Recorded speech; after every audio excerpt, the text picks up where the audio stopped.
আমাদের প্রত্যেকের লাইফেই কিছু সম্পর্ক থাকে, সেই সম্পর্কগুলোকে আমরা শুরুতে হয়তো খুব সুন্দর ভাবে আগলে রাখি, কিন্তু আস্তে আস্তে হয়তো আমরা একটা সম্পর্ককে ভুলে গিয়ে আরেকটা সম্পর্ককে হয়তো অনেক বেশি প্রায়োরিটি দিই।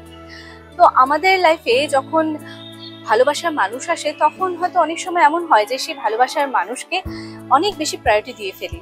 তাতে কি হয়, আমাদের যে জীবনে বন্ধু আছে, ফ্যামিলি মেম্বার আছে, তাদের কথা হয়তো আমরা অনেক সময় ভুলে যাই। তো কি হয়, তখন আস্তে আস্তে তারা হয়তো আমাদের থেকে দূরে চলে যায়। আবার অনেক সময় এমন হয় যে ভালোবাসার মানুষ যাকে আমরা আমাদের কাছে নিয়ে এসেছি, আগলে রেখেছি, সেই মানুষটাকে হয়তো অনেক সময় আমরা প্রায়োরিটি কম দিই বা সময় কম দিই। তো তার জন্য বন্ধুরা যারা থাকে তারা বেশি সময় পেয়ে যাচ্ছে আমাদের কাছে। তো তাতে কি হয়, সেই ভালোবাসার মানুষটাও আস্তে আস্তে মনে দুঃখ পেতে পেতে, সময় না পেতে পেতে তারাও আমাদের লাইফ থেকে হয়তো চলে যায় বা অনেক দূরে চলে যায়, বা এমন একটা ফাঁকা স্থান তৈরি হয় যার জন্য পরে গিয়ে সেটা হয়তো ফিল আপ আর করা যায় না।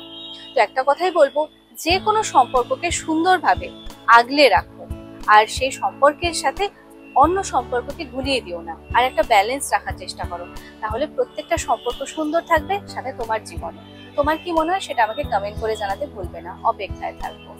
ভালো থাকো।